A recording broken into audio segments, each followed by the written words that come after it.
आग्र्यात केवळ क्रूर कर्म औरंगजेब आपली वाट बघत नाही तर तुटलेली बोट,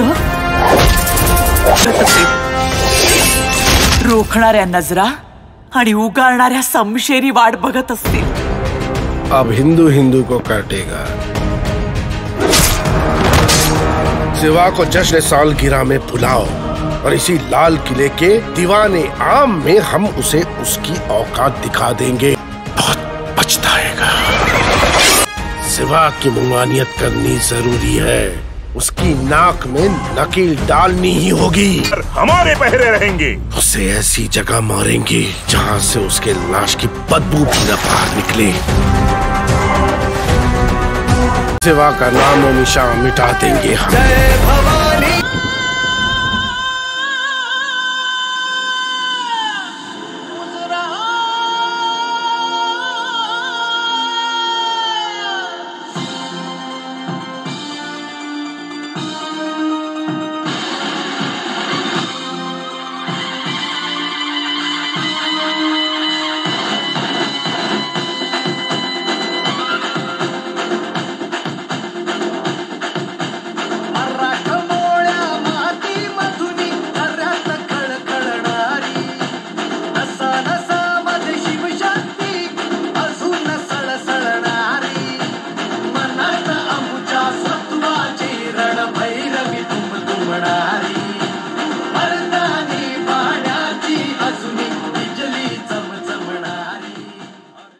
स्पेशलिस्ट होते, आय सर्जन होते आणि आई ज्योत्स्ना कार्यकर ती डॉक्टर पण होती आणि ती ऍक्टर पण होती।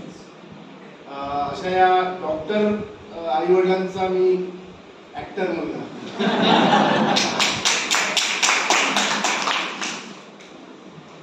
आता आईच्या बाजूने म्हणजे बाळकडू कुठून मिळालं असं मला विचारतात की कुठे ट्रेनिंग घेतलं तुम्ही ऍक्टिंगची वगैरे, तर मी सगळ्यांना तेच सांगतो की माझं ट्रेनिंग जे आहे ते माझ्या आईच्या बालपणात सुरू झालं। माझे आजोबा आई, तुम्हाला रेकॉर्ड कंपनी आठवते का HMV? हा, त्या कंपनीत स्टुडिओ मॅनेजर होते जिकडे गाण्यांची रेकॉर्डिंग व्हायची आणि त्यामुळे त्यांची बऱ्याच नामवंत मंडळींची ओळख होती आणि ती सगळी मंडळी आईच्या माहेरी, म्हणजे आई तेव्हा लहान होती, जेमतेम 4-5 वर्षाची असेल, तेव्हापासून ती मंडळी सगळी त्यांच्या घरी गणपतीला किंवा मोठे सण साजरे करायला ते यायचे। सगळी मोठी मोठी मंडळी, संगीतकार म्हणा, गायक म्हणा, गीतकार म्हणा, लेखक म्हणा, वादक म्हणा, आणि त्या लोकांसमोर माझी आई, मावश्या आणि मामा हे सगळे मिळून छोट्या छोट्या नाटिका सादर करायचे। तर माझं ट्रेनिंग तेव्हा सुरू झालं आणि मग मोठं झाल्यावर आईने मला सपोर्ट केलं खूप। ऍक्टिंग कर, तुला जमेल, आणि त्यांना बघतच आलो ना लहानपणापासून सगळं त्यांच्या सोबत राहिल्यामुळे, त्यांच्याशी इंटरॅक्शन, आणि त्यांचा आईचा ग्रुप खूप छान होता।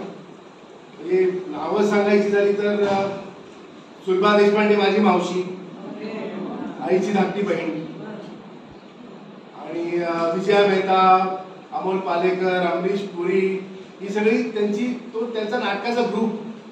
त्या काळात नाटक आणि सिनेमा असंच होतं ना, टीव्ही नव्हताच कुठेच, तर ही मंडळी सगळी नाटकाच्या कारणाने एकत्र यायची आणि मग त्यांच्या विचारांची देवाणघेवाण व्हायची, एक इंटरॅक्शन त्यांची व्हायची कोणत्याही विषयाला घेऊन, कोणत्याही विषयाला घेऊन।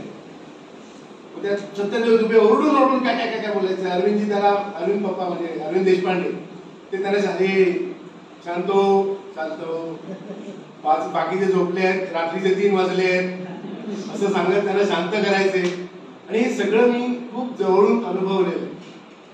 त्यामुळे काय म्हणूया, ऍक्टिंग रक्तातच आहे। प्रायोगिक रंगभूमी एक घडवली ती अरविंद देशपांडे, सुलभा देशपांडे।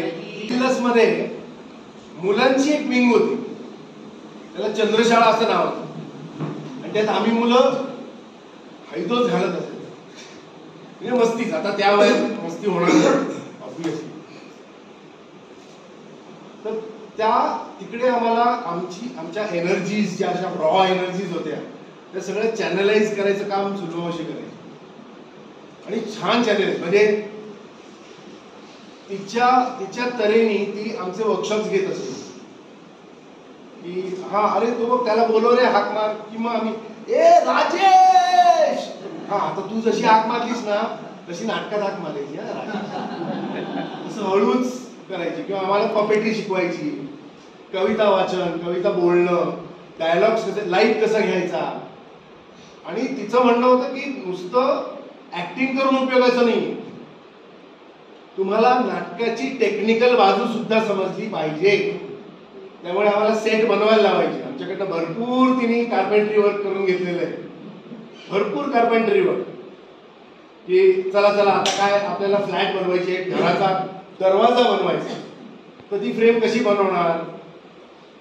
तर मग बोलवा रे आपला जो आविष्कारचा सुतार आहे त्याला बोलवा, मग त्याला बोलवणार, मग अरे कर, मग मुलांना सगळ्यांना बघायला लागणार, मग मुलं आपले बघतायचं असा किडा ठेवतात काय. मग मी करू प्लीज, नको तुला लागेल, बरोबर ठीक आहे. असं ही सगळी गंमत जम्मत गमतीतून तिने आम्हाला खूप शिकवलं सुलभावशी. आणि आमच्या म्हणजे बरोबरची सगळी मंडळी जितकी म्हणून मंडळी होती, लहान लहान मुलं तेव्हा होती, त्यांनी सगळे भरपूर शिकले आणि आज बऱ्याच जणांची बरीच मोठी नाव आहे. ती आई बरोबर नाटकात कामं करायची. ती म्हणजे तिचं एक नाटक होतं मोहन राकेशांचं आधे अधुरे नावाचं नाटक आहे. सत्यदेव दुबे होता. करेक्ट, सत्यदेव दुबे डायरेक्टर होते. हा, आणि छबिलदास मध्ये थोडीशी प्रॅक्टिस होतो. हो, छबिलदास मध्ये त्याची प्रॅक्टिस व्हायची. आम्ही जात होतो. आणि नाटकाची स्टोरी छोटीशी अशी आहे की एक कुटुंब आहे, सुखी कुटुंब आहे, आई वडील मुलगा मुलगी आणि एक त्या वडिलांच्या आयुष्यात आलेली बाई, असं ते नाटक आहे. घराबद्दलचं नाटक आहे. तर कास्टिंग सांगतो तुम्हाला. वडील होते अमरीश पुरी, नंतर ती बाई जी होती बाहेरची एक्स्ट्रा मॅरिटल अफेअर वाली ती होती दीपा लागू, म्हणजे श्रीराम लागूंची मिसेस.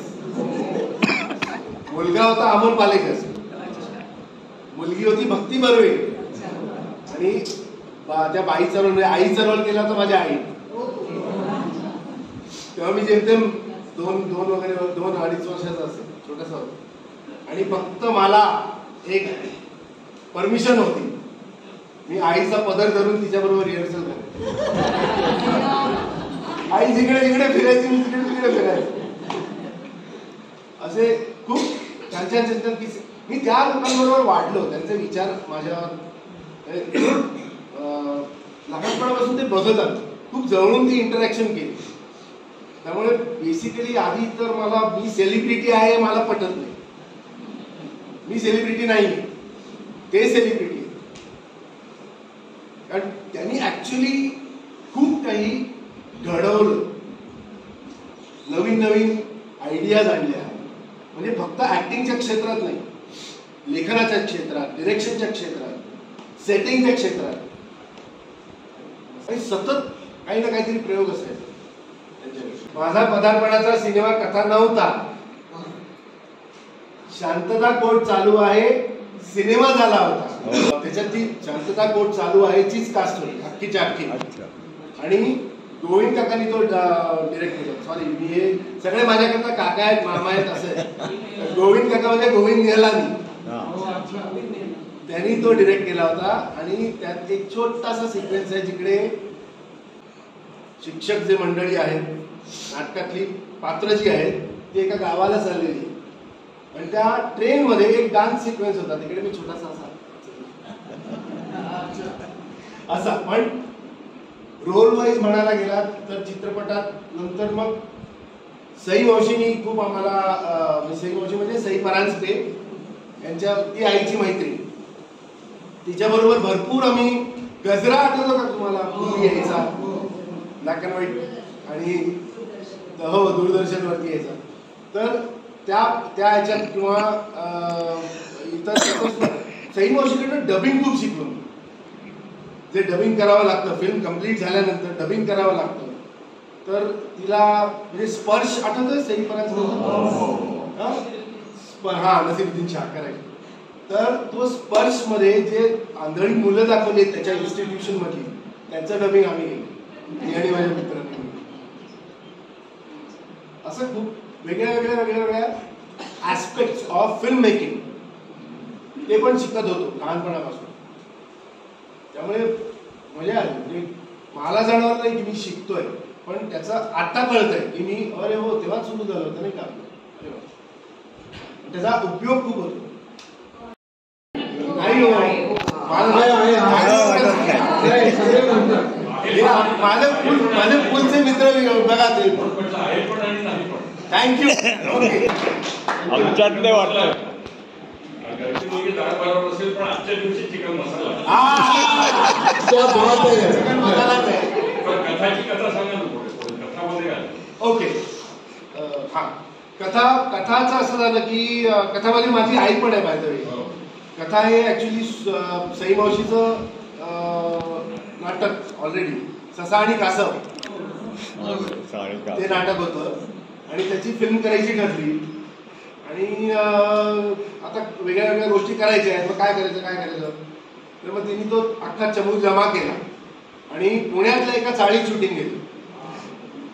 अख्खं शूटिंग एका चाळीत केलं पण आणि काही पॅचवर्क नंतर केला. आता इफ यू रिमेंबर कथामध्ये एक गाणं आहे जे तो 3 हिरोईन्स बरोबर गातो. फारुख शेख हा 3 हिरोईन्स बरोबर ते गाणं गातो. तुम सुंदर मैं सुंदर ते 3 हिरोईन त्या सई मावशीला गाण्याचं छान. तर 3 वेगळ्या हिरोईन्स बरोबर वेगळी गाणी तिने रेकॉर्ड केली आणि त्याच्यातली थोडा भाग घेऊन तिने ते एकत्र आणलं आणि शेवटच्या ह्याच्यात तिने डिस्कोचा यूज केला. त्या डिस्कोमध्ये आम्ही विणी होती बरोबर. So nice great. मला आठवते मी तुम्हाला शुगर सॉल्ट आणि प्रेम मध्ये पाहिले. तुमची भूमिका खूपच छान वाटली होती व हिंदी चित्रपटातील प्रसिद्ध असलेल्या खलनायकाच्या तोडीची होती. तुम्हाला या भूमिकाबद्दल काही सांगायचे आहे का? आम्हाला ते आवडायला ते नक्की आवडेल. शुगर सॉल्ट आणि प्रेम अशी एक फिल्म आली होती. फारशी चालली नाही. ही ऑब्वियस म्हणजे मला I am very practical about things. Okay काही गोष्टी चालतात काही गोष्टी चालत नाही.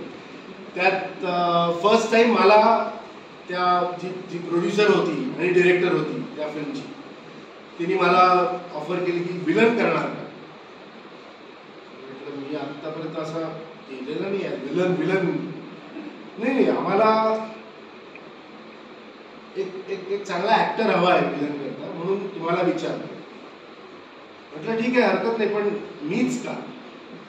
कारण तिने मला छान उत्तर दिले. ती म्हणाले की मला असा माणूस पाहिजे कारण कॅरेक्टर असं आहे की ज्याच्यावर सगळे लोक विश्वास ठेवतात.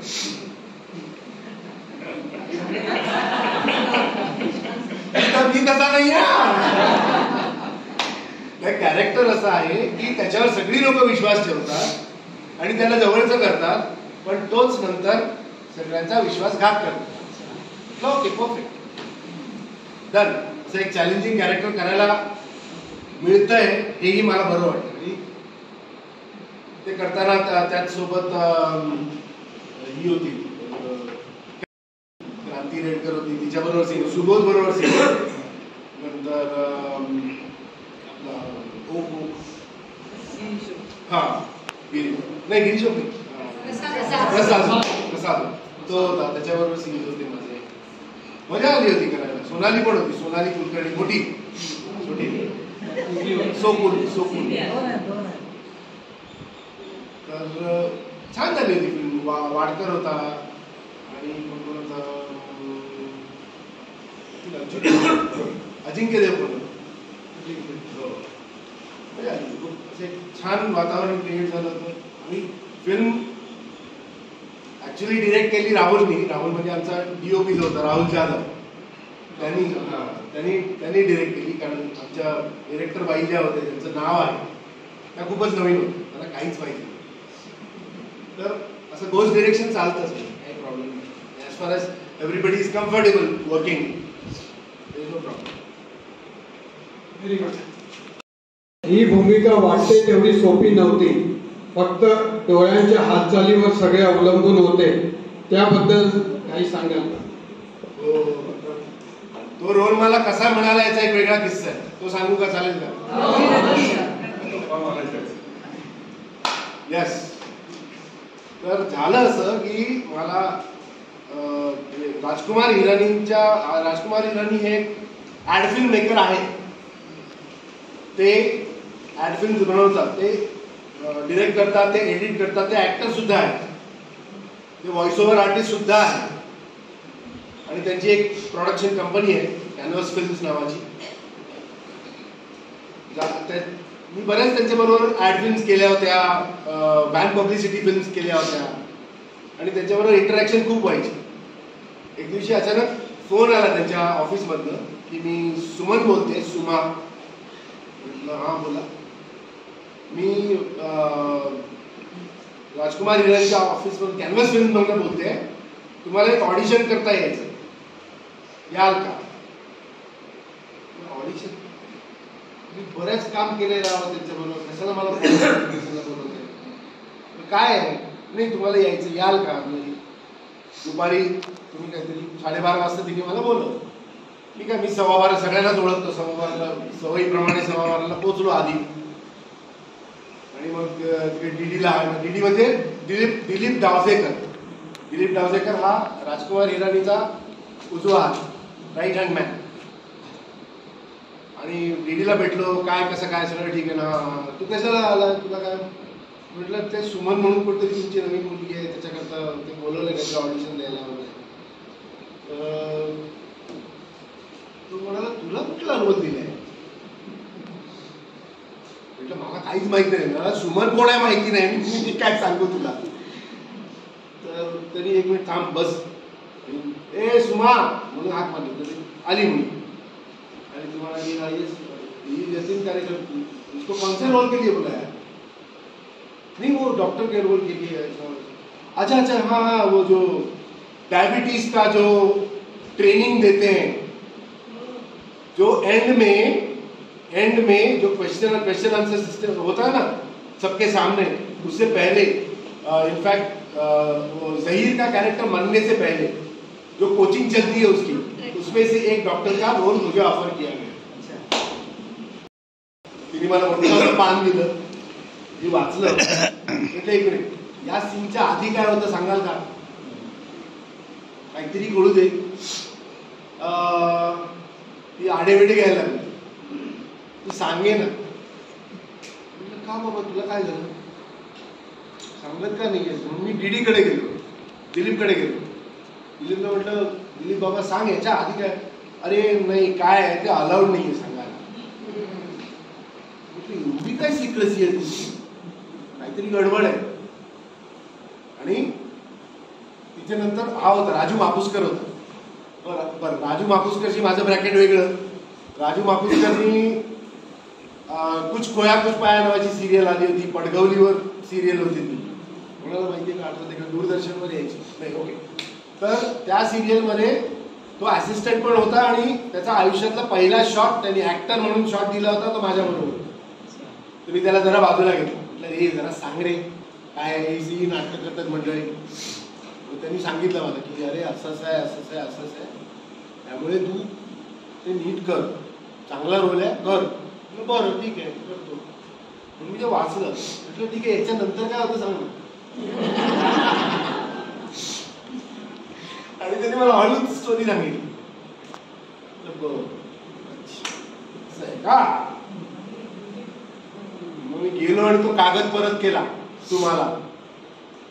तुम्हाला सांगितलं sorry I will not audition for this, ती रडायलाच लागली. माझी नोकरी जाईल, माझी नोकरी जाईल. नाही तुला काही नाही एवढं चिंता नको करू, मी राजूशी बोलतो, चिंता नको करू, रडू नको.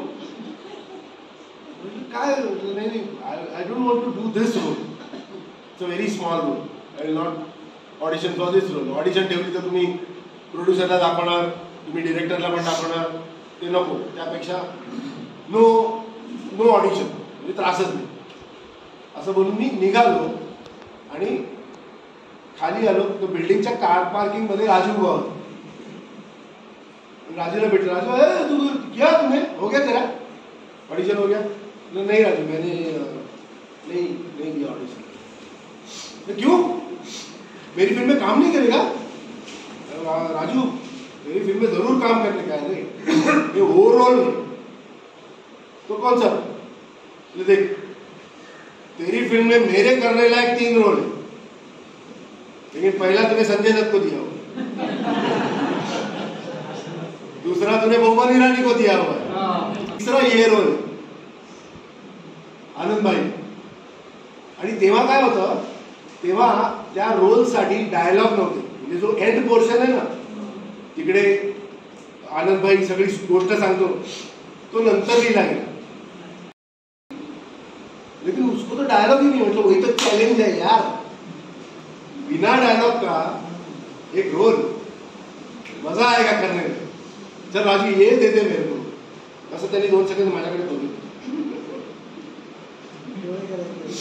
चल आजा. आणि तो स्वतः बसला होता माझ्या ऑडिशनला. मला करायचं काय होतं, जाऊन खुर्चीत बसायचं होतं. असं संपला विषय. बसून राहिलो बरं, तोही कट बोलायला तयार नाही. तर नंतर माझ्या डोळ्यातून उजव्या डोळ्यातून असा अश्रू आली. तेव्हा तो कट बोलला. अशी सगळी ती गंमत झाली. नंतर जेव्हा आम्ही तो सीन शूट करत होतो, तिकडे मुन्नाबाई हाजा मला बोलवतो आणि माझी हाजाला दाढी बिडी काढून टाकतो ना, आणि मग व्हीलचेअर वरती फिरवतो, सब नर्स लोक वाट लागणे वाली आहे. तो सीन आम्ही शूट करत होतो. सीन शूट झाला आणि त्याच्यानंतर आम्ही बसलो होतो गप्पा मारत. तर राजू आला आणि म्हणाला की यातील तेरे लिए एक सीन लिखा है. म्हटलं क्या लिखा है? ये यार राजू मत. त्यांनी नरेट केला मला सीन, की तो स्टोरी सांगतो वगैरे आनंदाची. म्हटलं राजू मत, खिंच जाएगी यार फिल्म, हीरो हीरोइन से मिल गया, उनका प्यार हो गया, सब एक हो गए, काय को खिंच जाएगी, रबर बैंड हो जाएगा, असं मी त्याला सांगतो उलट. See the genius of Rajkumar Hirani. त्यांनी मला सांगितलं कि अगर आनंद बैनर्जी स्टोरी नहीं बोलेगा तो पूरी फिल्म में आनंद बैनर्जी की आवाज सुनाई नहीं देगी. और अपनी फिल्म क्या है? अपनी फिल्म लोगों को आवाज देने वाली. यस, ये बात मी त्याच्याच विचारत होतो. राजू गेला, एक राजू गेला आणि दुसरा आला. म्हणजे राजू मापुसकर आला, राजेश मापुसकर. मी राजेशला पटकन बोलून गेलो.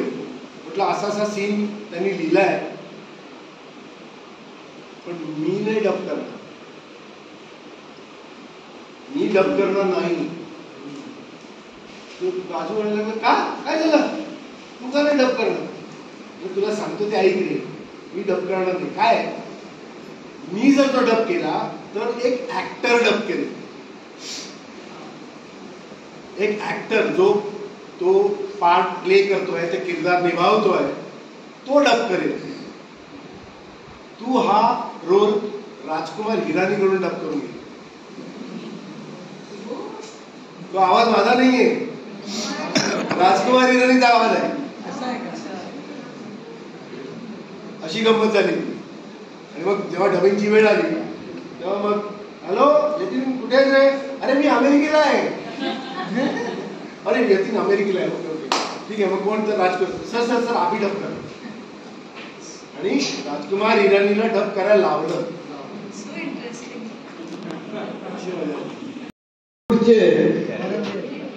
प्रख्यात हॉलिवूडचे प्रसिद्ध अभिनेते पीटर ओटूल प्रमाणे तुम्ही औरंगजेबच्या भूमिकेत शिरलेले आहात तसं वाटतं आहे की नाही? तर जरा सांगा हे होमवर्क कसे काय केले? कशा घडतात पण ऑटोमॅटिकली औरंगजेबचा विषय निघाला आणि बाईकाला हात मारला म्हणजे आपण लो बेस मध्ये तुमच्याशी बोलू शकू. लो बेस मध्ये तुमच्याशी बोलू शकेल म्हणून हा माईक ऑटोमॅटिकली माझ्या हातात आला. ओके. झालं असं की नितीन देसाई म्हणजे स्वर्गीय नितीन देसाई तो माझा मित्र आणि त्याच्या एक दिवशी मला फोन आला आणि यतीन मी तुला माहिती आहे मी राजा शिवछत्रपती नावाची सिरियल करतो आहे शिवाजी महाराजांच्या जीवनावरती. तर मला औरंगजेबसाठी एक ॲक्टर हवा आहे, चांगला ॲक्टर हवा, चांगला स्टार आणि ॲक्टर हवा. मी पटापट नावं सांगितली त्याला. म्हटलं सर्वप्रथम तू सचिनला विचार ना, सचिन खेडेकरला, सचिन खेडेकरला विचार. हां, नंतर राहुल सोलापूरकरला विचार, त्याला विचार. 3-4 नावं सांगितल्यावर तो हसायला लागला. म्हणजे काय झालं तुला? अरे बाबा मला स्टार व्हॅल्यू असलेला ॲक्टर म्हणजे तू हवायस. म्हटलं मला स्टार व्हॅल्यू वगैरे काही नाही आहे, पण तुला पाहिजे मी करायला तर मी करतो, माझी काही हरकत नाही. I have no objection. आणि झालं तेव्हा असं घडत होतं. तेव्हाच मी एक सिरियल करत होतो, एक झोका नियतीचा नावाची सिरियल होती आणि त्यात मी बाईचा रोल करत होतो. स्त्री कॅरेक्टर म्हणजे ते ट्रान्ससेक्शुअल वगैरे असं नाही किंवा तृतीयपंथी असं नाही, बाईचा रोल. तुम्हाला मी क्लिप दाखवून क्लिप अवेलेबल असतं तर मी दाखवलं असतं, पण क्लिप आहे माझ्याकडे. एक झोका नियतीचा नाव होतं. त्या रोल करता मी बारीक व्हायला सुरुवात केली होती ऑलरेडी, कारण तेव्हा लठ्ठ होते बराच, आता बराच बारीक आहे. थँक्यू, तुम्हाला माहिती आहे. तर औरंगजेब कसा होता आणि कोणत्या स्टेजला कसा तो फिजिकली चेंज होत गेला याची माहिती आहे बरीचशी, आणि ती मिळवली मी. माझी एक मैत्रीण आहे कीर्ती भेंडे, आता लग्नानंतर ते घटक. तर तिच्याकडनं मी माहिती मिळाली, कारण ती शिवाजीची फॅन आहे भयंकर. म्हणजे तिला, आणि ती सगळं तिने वाचलेलं आहे, इतकं काही अवेलेबल आहे शिवाजी महाराजांबद्दल, सगळं तिने वाचलेलं आहे. तर औरंगजेब कसा होता हे तिच्याकडून मी माहिती करून घेतलं. आणि तिने मला सांगितलं की एक स्टेज आली होती जेव्हा औरंगजेबला स्पॉन्डिलायटिस झाला होता आणि तो रोडावर गेला होता, कारण दिल्लीवरनं त्याला इथे यावं लागलं होतं महाराष्ट्रात. महाराजांनी त्याला आणलं इकडे आणि इथेच खेळवत ठेवलं महाराजांनी, संभाजी महाराजांनी, आणि तो शेवटी मेला सुद्धा इथेच. त्यामुळे तो कसा होता, काय होता, या सगळ्याची माहिती तुम्ही मला दिली आणि ती सगळी माहिती घेऊन मग मी तो रोलवर काम करायला सुरुवात केली आणि हळूहळू लोकांना तो आवडला. तुमचा आवड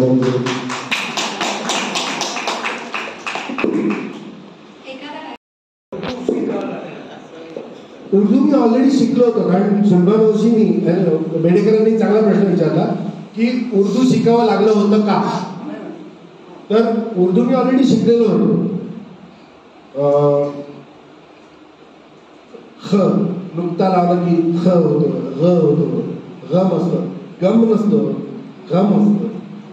हे जे बारकावे जे आहेत, नुकते कुठे लागतात, जोर जबर जे म्हणतात उर्दूमध्ये, ते कुठे कुठे लागतात, कसा वापर करायचा त्यांचा, हे सगळं मी आधी शिकलो होतो. त्यामुळे मला फारसा त्रास झाला नाही. लहानपणापासून सुनबाबाशी दिलेल्या ट्रेनिंगमुळे नक्की. तर औरंगजेब त्यांना औरंगजेबचे झालं कुठले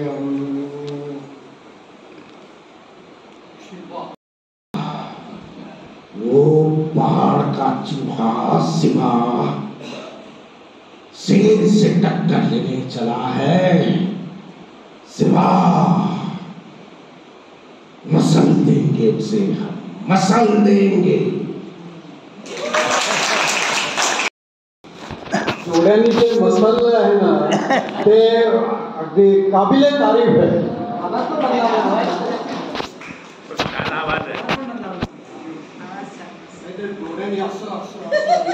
मराठी चित्रपटात खूप मोठे स्थान निर्माण केले आहे. तुम्हाला पुढील वाटचालीकरता खूप खूप शुभेच्छा देतो. एक मिनिट, आता शेवटला प्रश्न विचारून मी आपल्या प्रेक्षकांकडे मंच सोपवतो. मला नेहमी एक आश्चर्य वाटते, मराठी मालिकेत कलाकारांचे नावे नसतात. जर तुमची हरकत नसेल तर ते असे का, याचा खुलासा करावा हे विनंती. छान पॉईंट काढला. मराठी मालिकांमध्ये कुठल्याच हल्लीच्या मालिकांमध्ये नावं नसतात असं का? पूर्वी असायची बरं का, आठवतंय ना? पूर्वी असायची कलाकारांची नाव. हल्ली त्यांचं थिंकिंग काय झालेलं आहे, म्हणजे चॅनलवाल्यांचं थिंकिंग काय झालेलं आहे की हे जे कॅरेक्टर्स आम्ही हे प्रॉडक्ट जे आम्ही बनवतो आहे ते आमचं आहे आणि आम्हाला आमचे कॅरेक्टर्स प्रोजेक्ट करायचे आहेत, ते ऍक्टर्स नाही. म्हणून कलाकारांची नावं नसतात.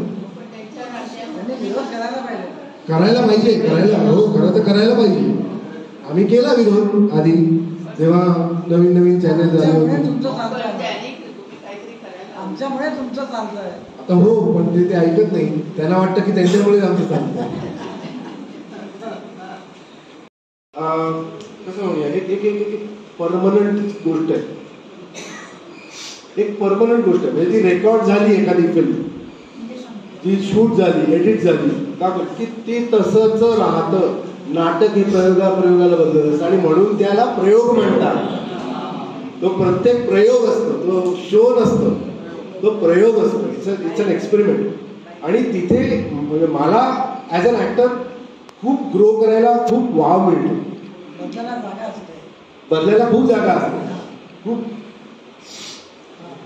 माझा अगदी महत्वाचा प्रश्न मला वाटतो, तुम्ही अथ्थश्रीमध्ये आणि ते सुद्धा फॉरेस्ट मध्ये आम्हाला कसं लाभलात सांगतो. आधी आपण सुधीर सरांचा तो प्रश्न घेऊ. दुसरा प्रश्न असा आहे की प्रोड्युसर डायरेक्टर यांना तो कलाकार इतका चांगला माहिती असतो तर की दरवेळेस ऑडिशन का? Wow, great, seriously very nice question. Audition का करतात? अनफॉर्च्युनेटली म्हणजे सगळ्याच बाबतीत जसे आपण अनुकरण करतो पाश्चात्य संस्कृतीचा, तसंच इकडे पण झालेलं आहे. ऑडिशन पूर्वी कुठे ऑडिशन नव्हती. पूर्वी ऍक्टर्स असायचे, त्यांचे सेक्रेटरी असायचे, मधले कास्टिंग डिरेक्टर्स आणि मॉडेल कोऑर्डिनेटर्स हे नव्हतेच कुठे. त्यांनी असावं, माझी काही हरकत नाही, पण आमच्यापासून दूर राहा असं मग मी सांगतो स्पष्ट. त्यांना एक स्थान मिळालं. आता नवीन नवीन टॅलेंट, पूर्वी कसं असायचं, नवीन टॅलेंट शोधायला स्वतः डिरेक्टर, स्वतः प्रोड्युसर नाटकं बघायचे, दुसऱ्यांच्या फिल्म्स बघायचे, नवीन नवीन आर्टिस्ट.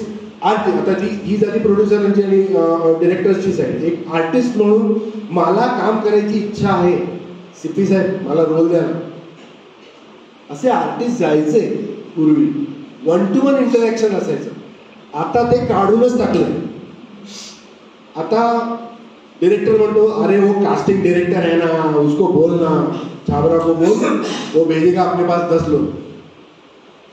आणि ऍक्टर्स पण म्हणतात, चल ठीक आहे ना, काय फरक पडतो, 20% तर 20% द्यायला लागतात त्या कास्टिंग डायरेक्टरला. होय, 20% तर 20% घे रे बाबा. मला किती मिळणार आहे? 10,000 रुपये. त्याच्यातले TDS आणि काय GST वगैरे ते काय जातील, त्याच्यातून उरतील 8,000. त्याच्यात ओके तू घे, चल 10, आणखीन 2 माझ्या 5 पडले तरी हरकत नाही. कॉम्पिटिशन वाढली ना, कॉम्पिटिशन वाढली. म्हणून त्यांना आता ऑडिशन करणं गरजेचं झालेलं आहे. आणि त्यांना it helps in the audit your balance sheet also. कुठेतरी दाखवायला लागतं की ऑडिशनच्या नावाखाली ओके लागले किती 2 लाखाचा 20 लाख टाकले.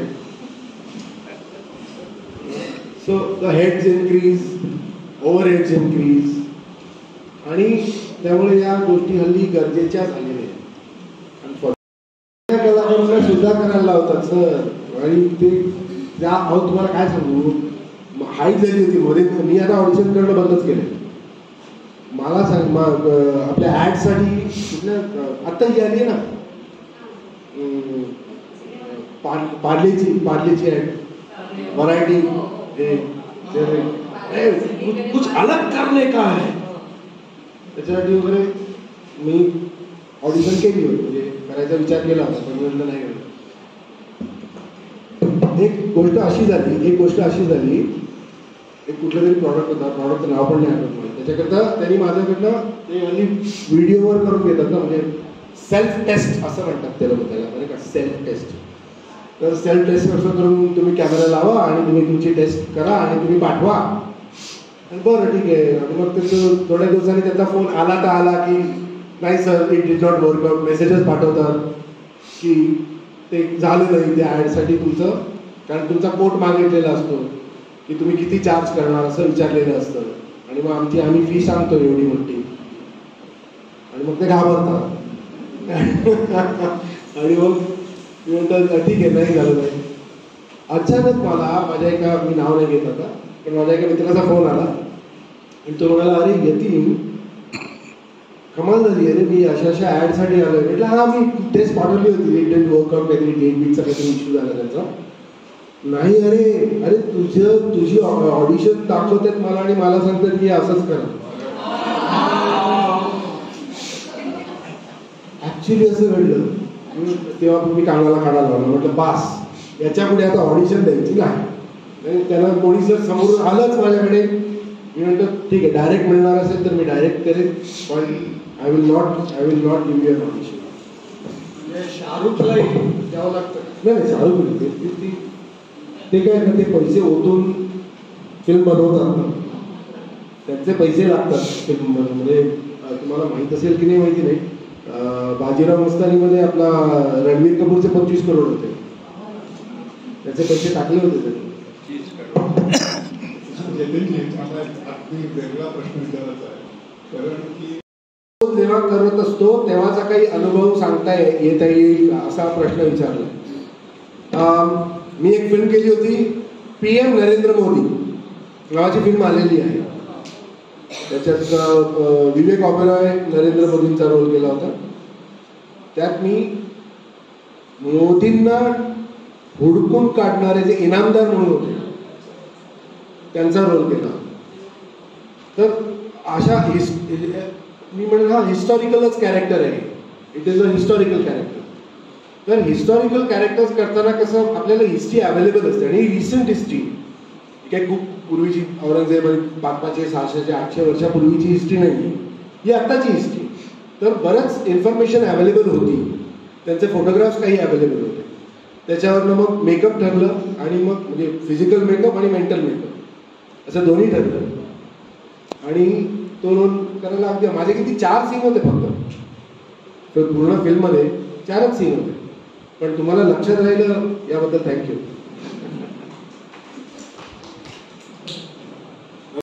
आमची अपेक्षा आहे की एखादं नाटक इथे सगळे नेहमी असते की पुरुष कुठेच नसतात आणि तुम्ही एवढे मोठे सेलिब्रिटी इथे असतो. It is in the pipeline sir, direct करत नाही. It is in the pipeline sir. Nandini आणि मी आम्ही काहीतरी आता करणार आहोत. माझं काय होतं तुम्हाला खरं सांगतो ऑनेस्टली, तुमच्या प्रश्नाला पण उत्तर देईन आता.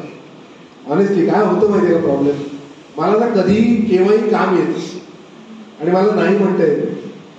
जसं मी आता ॲक्च्युली अख्खा महिना मे महिना फ्री होतो.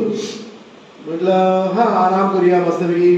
मला फक्त प्रकृती रिसॉर्टला जायचं आहे, ते आयुर्वेदिक रिसॉर्ट आहे तिकडे साताऱ्याला, तिकडे जाऊ आराम करू, फ्रेश होऊ छान, आणि येऊ परत 7 दिवसांनी 14-15 तारखेला. तर एक फिल्म आली, पलटवार नावाची फिल्म आली. तिचं शूटिंग लगेच लागलंय 17 पासून. 17 ते 21 त्याचं शूटिंग आहे.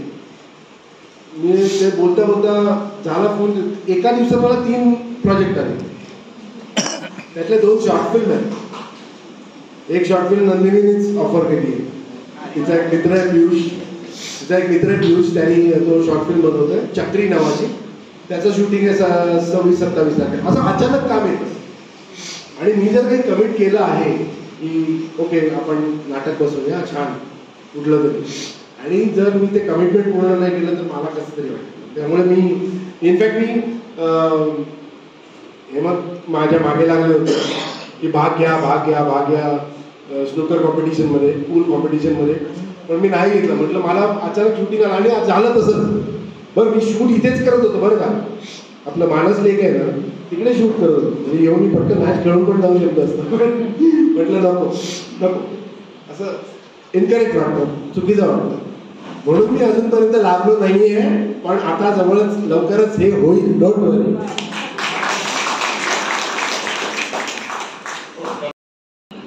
माझी एखादी बिग फॅन मुवमेंट म्हणून सांगायचं काय, मला मिळालेली सर्वात मोठी कॉम्प्लिमेंट मी सांगतो. मला मिळालेली सर्वात मोठी कॉम्प्लिमेंट ॲज सच, दुबे काका माझ्या लहानपणापासून घरी आहे. सत्यदेव दुबे, सॉरी काकाच आहेत सगळे. सत्यदेव दुबे हे मी लहान असल्यावर म्हणजे त्यांच्या अंगाखांद्यावर खेळलोय. एक छोटासा जर वेगळा किस्सा सांगतो. जे मगाशी आद्या दुबेचं उदाहरण दिलं ना, त्याची रिहर्सल चालू होती आणि मी आईचा पदर पकडून चालत होतो. तर अचानक त्या रिहर्सल हॉलमधली लाईट गेली.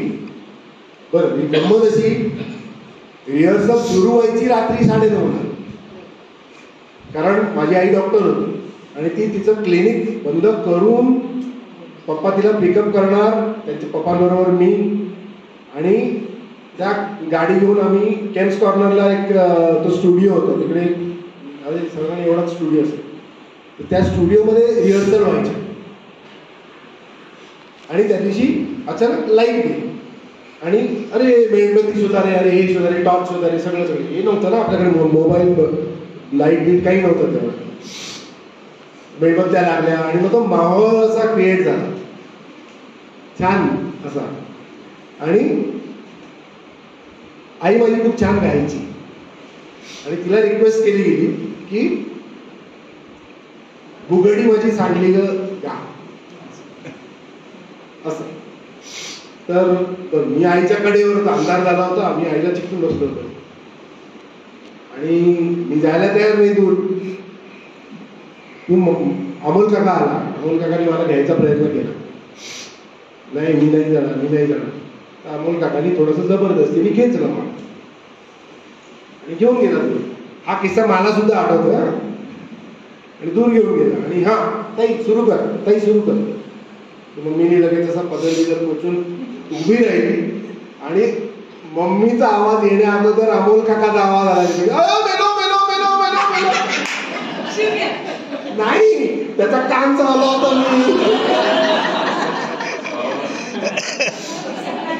मी हा किस्सा मलाही आठवतो.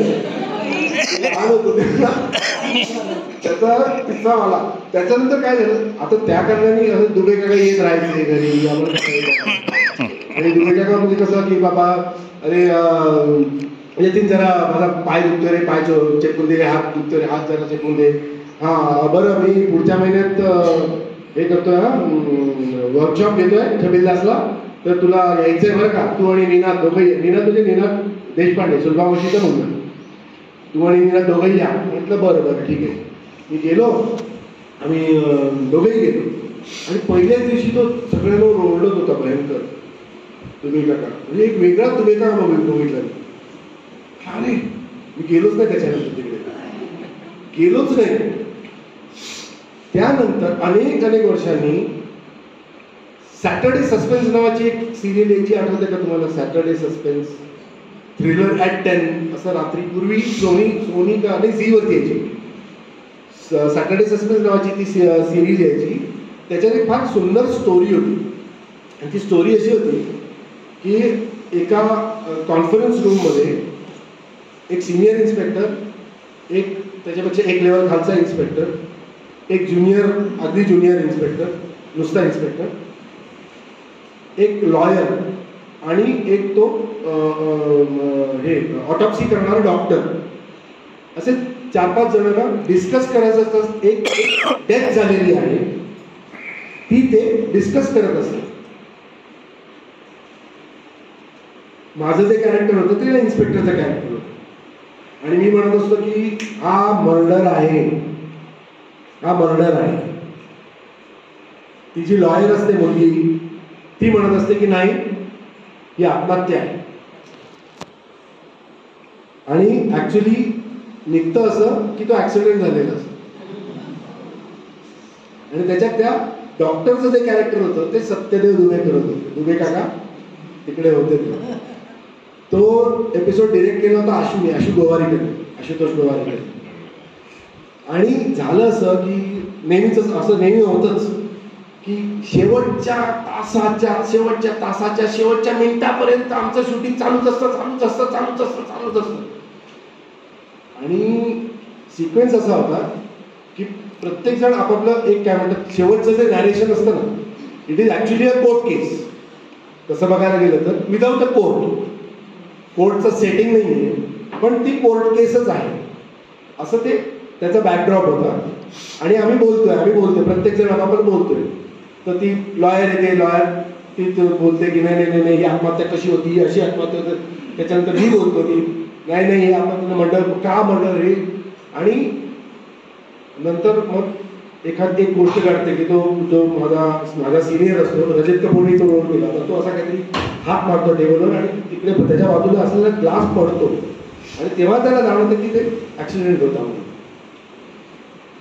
तर ते शेवटचे जे लास्ट मोनोलॉग्स म्हणतात ना, ते मोनोलॉग म्हणजे मला आठवतंय, मला 1.5 पानाचा मोनोलॉग दिला होता. आणि शेवटच्या घटकेला आम्ही तो साधारण सगळे मोनोलॉग सुरू केले दुपारी 3 वाजता. आणि हा 9 वाजेपर्यंत होईल बॅकअप, होईल काय. आधी त्या बाईचा घ्यायचा आहे लॉयरचा, त्याच्यानंतर रजत वेल ट्रेंड आहे, काय प्रॉब्लेम नाही, नंतर तुझा घेतो. ठीक आहे हरकत नाही. बाईच्या मोनोलॉगला लागलंय जवळजवळ 4 तास. तिला बोलताच येईना, ती अडकली. मग घाम फुटलाय, मग थरथरायला लागली, मग तिचे एक्सप्रेशन येईना. मग कसं तिला हळूहळू एक तिच्या प्रेमाने तिच्याकडे ऍटलिस्ट एक चंक मिळायला पाहिजे ना, तो चंकच मिळेना. त्या 4 तास लागले. नंतर मग रजतला विचारलं, बाबा काय रे होईल ना. ब्रेकमध्ये जेव्हा ब्रेक 7-7:30ला ब्रेक झाला आणि आशु गोवारीकरनी रजतला विचारलं तेरा रेडी आहे. हां रेडी आहे, पण एक काम करते थोडंसं रिहर्स करता हूँ, तो देख ले. तर रजतही केलं. त्याच्यात 2 तास निघून गेले. माझ्याकडे उरले 2च तास. त्यात त्यांना ते लाइटिंग शिफ्टिंग करत होतं. सगळं लाइटिंग शिफ्टिंग करून मला शेवटी माझ्या पदरात पडले 1 तास. 1 तासात येतील, होईल ना. तर म्हटलं होईल, काय प्रॉब्लेम नाही. ती जी मुलगी होती तिच्याकरता स्क्रिप्ट असं समोर कॅमेराच्या बाजूला ठेवलं गेलं होतं. तसं मला विचारलं आशुनी की स्क्रिप्ट लावू का रे. म्हटलं काय इन्सल्ट करतो का माझं, अपमान करू नको, येतो मी तुला, चल काय करायचं तुला. नाही मी का विचारतो माहितीये का, ऍक्च्युली तुझ्याकडे फक्त 15 मिनिटं आहे.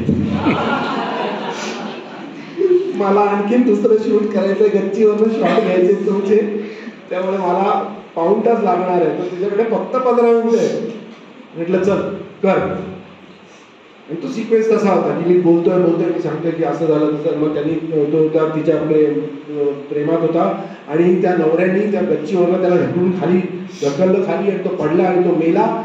आणि मग तो नवरा घरात येऊन लपला. आणि असं बोलता मी ऍक्च्युली दुबे काकांचं वाक्य होतं की हा हे पण मला पटतंय.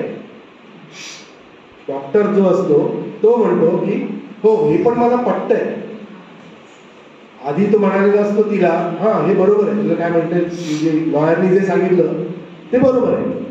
त्यानंतर माझ्या मोनोलॉगला सुद्धा तो म्हणतो की हा हे पण मला पटतंय. सो बेसिकली व्हॉट द जज इज कन्फ्युज्ड असं दाखवायचं होतं.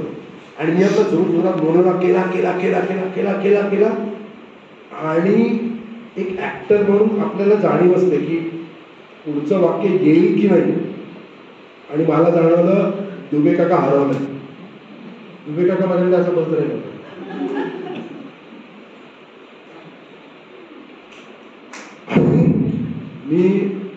मीच वाक्य घेतलं बरोबर आहे ना डॉक्टर साहेब मी बरोबर केलं ना. हा हे पण मला पटतंय असं करून घेतलं. मला कॉम्प्लिमेंट नंतर मिळाली.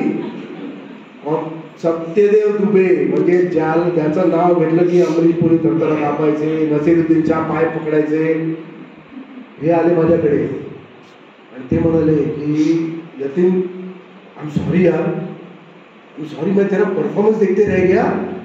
मतलब क्या किया तूने, बहुत अच्छा किया. अच्छा सुन मैं ना तुला माझं नाटक आठवतं का रे, एक मराठीमध्ये नाटक होतं माझं ते चमोक्षे संध्यातर. म्हटलं हां हिंदीमध्ये म्हणत होतं. हां नाही ते मी इंग्लिशमध्ये करतोय, त्याच्यात रोल करशील. होय सत्यदेव दुबेनी मला विचारावं हे याच्यासारखी मोठी कॉम्प्लिमेंट मला आजपर्यंत नाही. मी होतो ऍक्च्युली 23 वर्षाचा आणि 60 वर्षाच्या माणसाचा रोल केला होता, वयस्कर माणसाचा रोल केला होता, सिनियर सिटीजनचा. तर म्हाताऱ्याचा म्हणणार नाही आपण सगळे अजून तरुण आहोत. तर एक पॉइंट असा आला आणि तो डेली सोप नसला, तो डेली सोप होता. दररोज जाऊन तेच तेच तेच तेच करायचं. नंतर मी घरी सुद्धा असा राहायला लागलो. आई म्हणाली माझी मला हे काय चाललंय तुझं, बंद करतो नाही पुढच्या वर्षी काम नको करू. पण आई सिरियल मध्ये माझ्या आईचा रोल करत होती, रमेश माधवच्या आईचा रोल करत होती आणि ऍक्टर. पण ते कंटिन्युअस करून करून करून ना इट बिकम्स व्हेरी हे त्यामुळे हो त्यामुळे एक स्विच ऑफ तो ठीक आहे बाबा हे संपला आता इथे घ्यायचा विचार करू नये, ऑफ होतं डिलीट मारतो. रिसेंटच्या शो बंगलोमध्ये मी शूट करत होतो तिथे. तेव्हा आपली अतश्री बांधली गेली नव्हती, काहीच नव्हतं इथे. प्रिंटचं काम सुद्धा चालू नव्हतं. हो तेव्हा येलो बोलून होतं इकडे. आणि मी शूट करत होतो. मला 2-3 सीनची गॅप होती आणि महेश म्हणाला की तू जा तुला टाइमपास करायचा, तू परत जातोस का. महेश टाकला हा गौतम चोपडेकर. तो म्हणाला की तुला काय टाइमपास करायचं असेल तर कर, आराम कर, आपण नंतर करू, तुझं आता रात्रीच आहे एकदम शूटिंग. म्हटलं बरं ठीक आहे. म्हणून पाय मोकळे करण्यासाठी मी त्या सर्कल पाशी आलो होतो आणि मी हे बघितलं ना सगळं.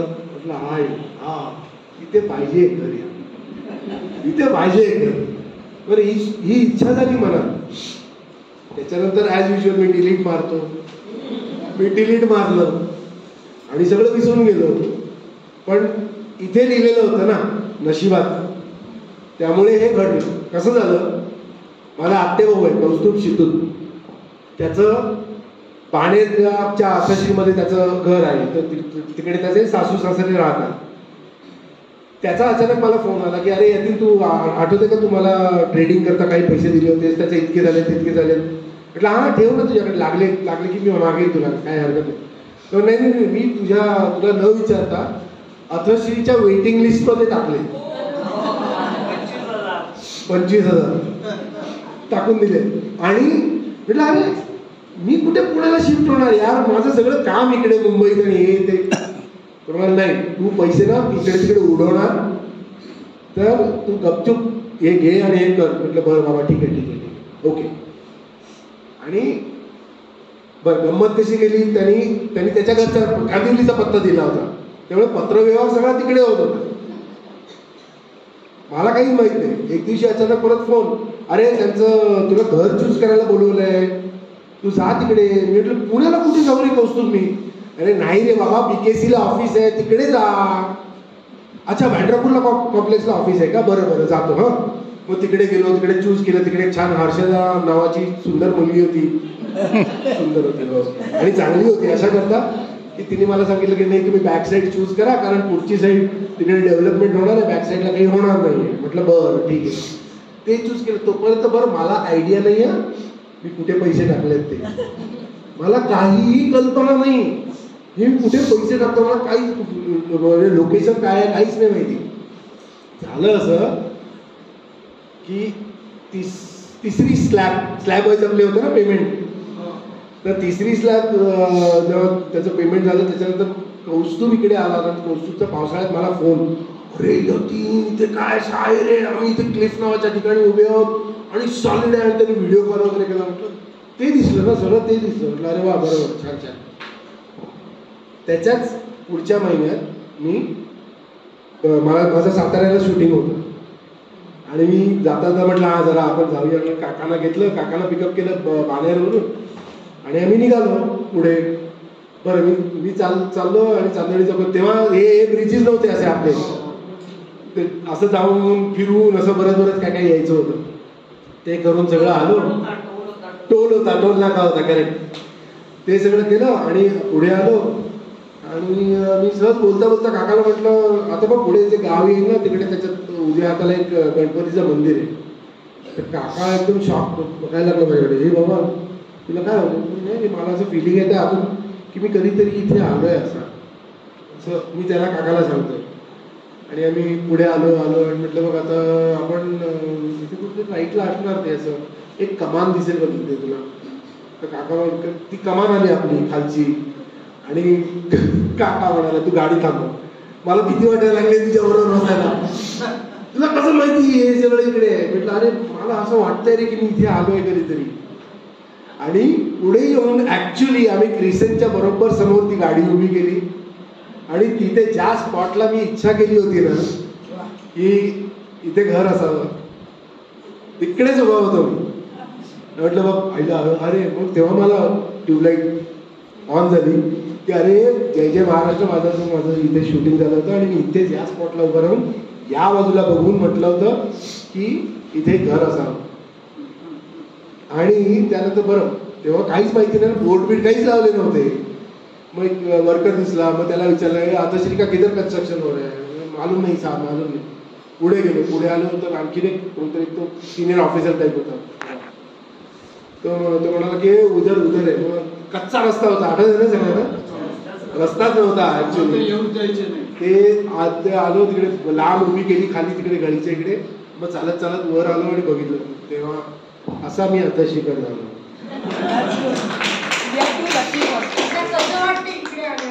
खूप बरं वाटतं. मी आता मुंबईतून पळतो, मला मुंबईत अजिबात आवडत नाही. मी मुंबई फक्त कामासाठी जातो. काम करा, मुंबईत काम करा आणि परत या. हे असं प्रेम कुठे मिळतं? एवढा मान देतात तुम्ही, मला सन्मान देतात, खूप आभार तुमचे. पण खूप मजा येते इकडे. आणि पूल खेळायला विवेक, धनंजय, अरविंदजी, सुधीर हे सगळे आमचे गुरु. मिस्टर अँडरसन म्हणतो. आणि आमच्या पूलमध्ये शॉटला नाव दिलंय बरं का, कुलकर्णी शॉट म्हणून नाव दिलेलं आहे. कुलकर्णी शॉट असा एक सॉलिड शॉट कोणीतरी घेतला ना की त्याला आम्ही कुलकर्णी शॉट म्हणतो. बेडेकर, देव काका, डॉक्टर सगळे आले. थँक्यू. हो स्टुडंट पण हो. याच्यावरती एक स्विमिंग पूल आहे त्याचाही लाभ घ्या. हो येस. हा पण काही डिलीट काही बॅक बर्नर वरती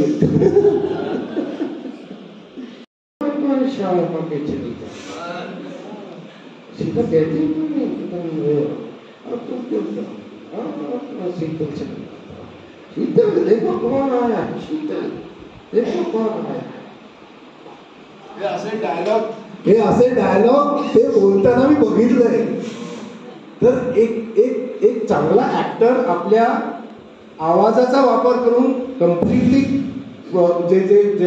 जो परफॉर्मन्स आहे तो कसा चेंज करू शकतो, एनहान्स करू शकतो, वाढवू शकतो त्याचा इफेक्ट, हे स्वतःच्या डोळ्याने बघितले. आता हल्ली काय झालंय, हल्ली सिरियलमध्ये जोरात मोस्टली, कारण सिरियल लोक डोळ्यांनी कमी आणि कानाने जास्ती बघतात, स्वयंपाक खोलीत असतात. मूल रडत असतं, त्याचा अभ्यास चालू असतो, मिस्टरचा फोन चालू असतो, अरे हो रे कळलंय अरे माहिती आहे रे ती विकेट पडली ना आईला वाट लागली, त्यामुळे हो रे तिकडे काहीतरी झालं. त्यामुळे आम्हाला सिरियल्स मध्ये ना खूप जोरजोरात आणि ओरडून ओरडून ऍक्टिंग करावी लागते. येस अरुणजी. हो इन्व्हेस्ट अर्ध्या तासाच्या रोल करता तुम्ही फिल्मचं म्हणता की नाटक म्हणताय? नाही वेगळं वेगळं आहे, कारण फिल्म मध्ये इट डिपेंड्स. आता okay let's take the example of an ad film. पेप्सीची जी ॲड फिल्म आहे, समजा पेप्सीची जी आता रणवीर कपूरची आलेली अशी तो पितो, ती ॲड फिल्म 30 सेकंदाची असेल, 1 मिनिटाची असेल, पण त्याला कमीत कमी